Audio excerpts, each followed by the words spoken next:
As a child, the early 2000s, I was a total freak for the Nintendo DS. After receiving my very first DS Lite back in 2007 or so, that device became my best friend for everything from road trips, to avoiding homework I didn't want to do, to awkward social situations, of which there were so many. I wasn't alone on this either. The DS was huge back in the day. Everyone from you, to your sister, to your grandma owned the damn thing, whether it was for playing hits like Nintendogs to niche shovelware garbage like Chicken Little, Ace in Action. That's me in the second camp. I was a really cool kid. My time with the DS led to my continuing love of portable consoles, as I graduated from the DS, to the 3DS, to the Nintendo Switch, and eventually the Steam Deck. The Steam Deck has been the home of probably 80% of my gaming time for the past few years, whether it be modern AAA games, indie games, or emulating retro games. However, while I do love the Steam Deck, it has a few issues. And the biggest one of all is that it's gigantic! The Steam Deck takes up a ton of bag space, and it isn't exactly easy to just whip it out and game for a few minutes. If I'm sitting at the doctor's office and want to just game for 5 minutes, well, it's a giant pain in the ass. Emulating DS games, aka most of the retro games I want to play, also is not the best experience. I'm sorry, but playing DS games on a single screen will never feel right to me, no matter what. It's for this reason that I've kept my eyes on the retro handheld scene for a while now, looking for a device that could do the job better. When the AYN Thor was first announced and shown off, it was like love at first sight for me. A modern 3DS recreation running on a high-powered Snapdragon processor? Yes. With high refresh rate OLED screens? Yes. And it runs on Android? Yes! Come to Papa! I knew instantly that I wanted one of these babies. I placed my order, waited the most agonizing 2 months of my life, and received my Thor just in time for a 2-week-long trip I was going on. So, now that I've had a few weeks to put the Thor through its paces, what do I think of it? Well, let's take a look. But before that, I want to ask you to please drop a like on this video and subscribe to the channel. It really helps the channel out a lot and helps push these videos out to more potential new minions of mine, so they can learn whether or not the AYN Thor is worth the money. New Super Mario Bros. This only happens on Nintendo DS. Rated E for everyone. Right off the bat, I want to shout out the aesthetics. I think the Thor looks really nice in all of its different versions. I was originally going to go with the rainbow model, which has a nice matte finish and Super Famicom buttons, but I eventually landed on the atomic purple because, well, look at me. Of course I was going to do that. It's only a hair bigger than the new 3DS XL, which is just fine for me because I think the new 3DS XL is basically perfect size-wise. I'm able to pocket the Thor without too much of an issue. It's definitely on the upper end of pocketability though. You don't exactly forget that you're carrying it around. There is one area of the aesthetics that I do find pretty questionable, which is the glass front. I am not sure why this is even here. I think it's to help blend the screen in with the rest of the device. Okay, so why is the glass on any of the colors besides black? That effect works when you have a black device, but it really doesn't have the same effect on my purple model, so I'm a little confused more than anything. It's also very reflective, which makes recording it a pain in the ass, and it's a bit of a fingerprint magnet too. It isn't really too big of a deal, and I don't notice it most of the time, but I figured I would mention it because I know it's going to drive someone insane. Now, let's talk about the first thing you'll be doing when you unbox the Thor, which is playing video games! No, actually, it's the setup process. The good news?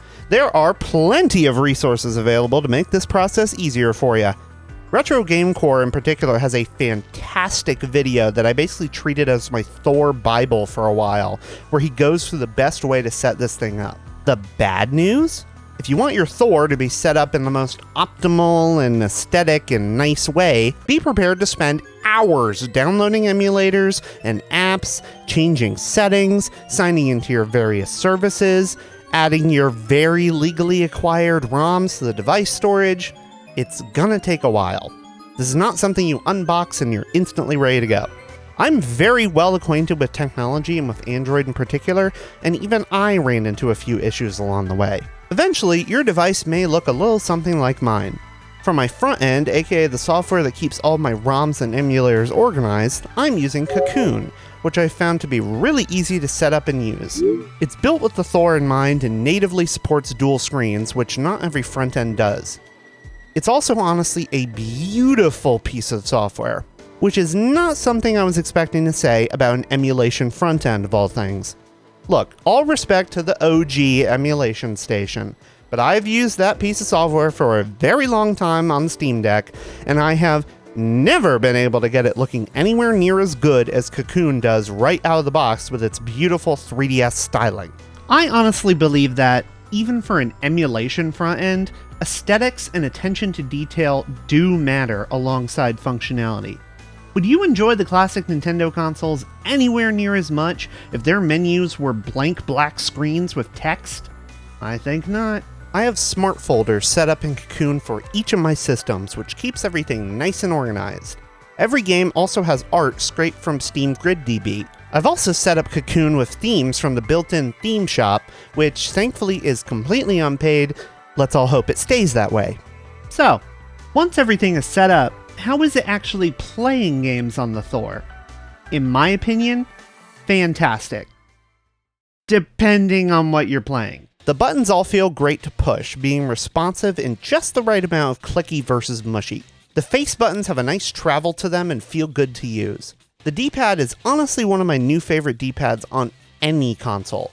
It's very responsive, it's nice and clicky, and it hasn't given me any incorrect inputs in all the time I've used it. The joysticks are also surprisingly nice. I was expecting something closer to the Switch's Joy-Con sticks, but these are honestly so much better in my hands. They're also apparently Hall effect sticks according to the official website, so they should be immune to drift. I guess we'll see how that goes. I found that how enjoyable it is to use the Thor scales depending on the complexity of the game. The Thor trades ergonomics for pocketability.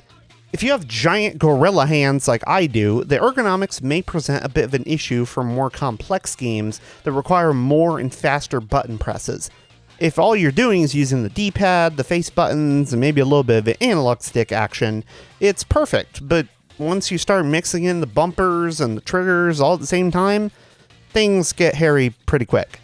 Don't go trying to play Devil May Cry 3 on this thing. You will regret it. I knew this was going to be a trade-off when I bought the Thor, so it really doesn't bother me very much. But if this is a deal breaker for you, then I would suggest looking at a different device. A really nice benefit of the dual screens is that you can run separate applications on each screen. I found the most useful application of this to be using an app called Pixel Guide, to have guides open on the bottom screen while you play on the top screen. I found myself needing a guide a lot more as I get older, mainly because I don't have the patience for games sometimes, so this has been a really sweet feature for me. You can also go full demon time and watch YouTube videos or other kinds of videos on the bottom screen. Why would you want to do that? I don't know. I'm not your mom. Where the Thor excels, in my opinion, is with those more laid-back, slower kinds of games. Think Metroidvanias, cozy games, tactics games, or my beloved JRPGs. The Thor is seemingly built for JRPGs in particular. I've been playing quite a bit of those on the system. Pokemon White is an easy one to shout out. It feels right at home with the dual screens and looks incredible with the right emulator shaders. I've also been playing Final Fantasy IV for the first time on the Thor. Damn, bars. Yes, I have seriously never played Final Fantasy IV before now, or any of the classic Final Fantasy games before 7 for that matter.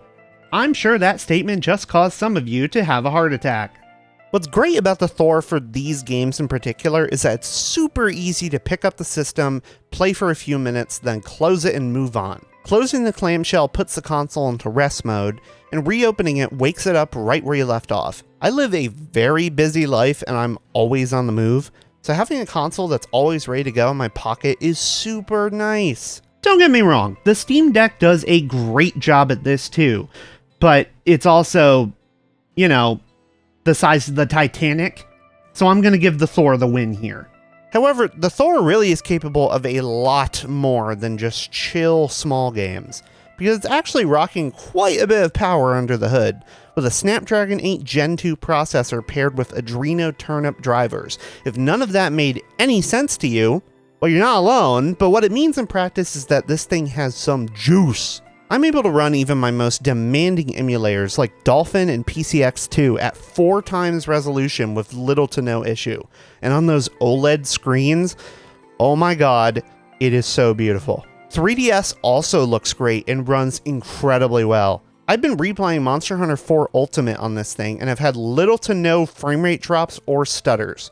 I was also able to install the HD texture pack for this game and get it to look even better. It's almost like I have a real HD remaster of the game right in my hands. Take the hint, Capcom! However, what I found myself doing the most on the Thor, even above emulating retro games, is actually playing Steam games. Yes, through the black magic that is the app Game Native, you can install Steam games on this thing, an Android device, and they work surprisingly well? Now, obviously, you're not going to be playing massive AAA games on the Thor.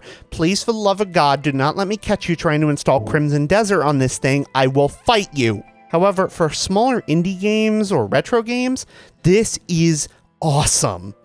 My playthrough of Final Fantasy IV has actually been the Pixel Remaster on Steam, installed through Game Native, and I haven't run into a single issue with it. I've also tried games like Hades 2 through Game Native, and I haven't had any issues. Honestly, Game Native alone makes the Thor worth it for me. Being able to play Steam games on a 3DS. The future is awesome. Sometimes. I've done a whole lot of glazing the Thor for this entire video, so let's talk about some negatives. Honestly, beyond the ergonomics, there isn't a whole lot for me personally, but I do have some gripes. My biggest issue with the Thor is that the audio from the speakers is awful. It's completely lacking in dynamics and it doesn't get very loud either. It kind of sounds like I'm gaming inside of a tin can.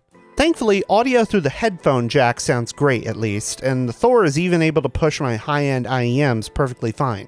Now, I understand that not everyone is an audiophile nutcase like I am, so this might not be as much of an issue for some people, but it bugged the hell out of me, and it was one of the first things I tweaked on the device.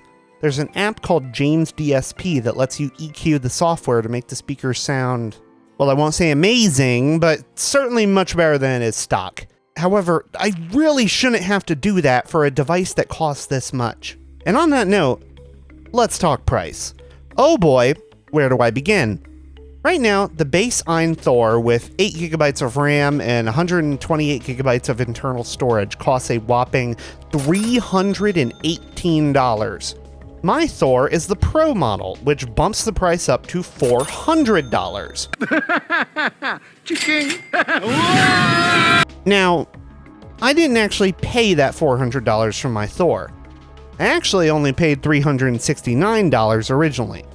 However, that was before the price was raised due to the worldwide RAM shortages. Once again, thank you Sam Altman for all that you do. We love you. For the price of the Thor, you could easily buy something like a Trim UI brick, then buy 3 more of those for all of your friends, and that thing can get you all the way up to GBA games and some light PS1 games. So, ultimately, is the Thor worth that asking price? I think it's a really subjective question, but I would say yes if you're an enthusiast for this kind of thing like I am, and especially if you're looking for DS and 3DS emulation. There aren't a lot of devices that can emulate those systems, and there's even fewer of them that can do it in a really seamless way like the Thor does. Most of my portable gaming library is comprised of the DS and 3DS, so I have no doubt that I'll be getting a lot of playtime out of the Thor for just those systems.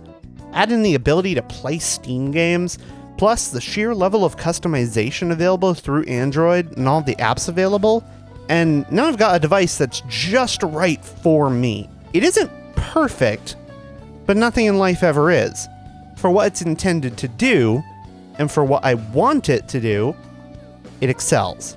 Now, if you'll excuse me, I have to go play the best game ever made on my AYN Thor. Let's fucking go.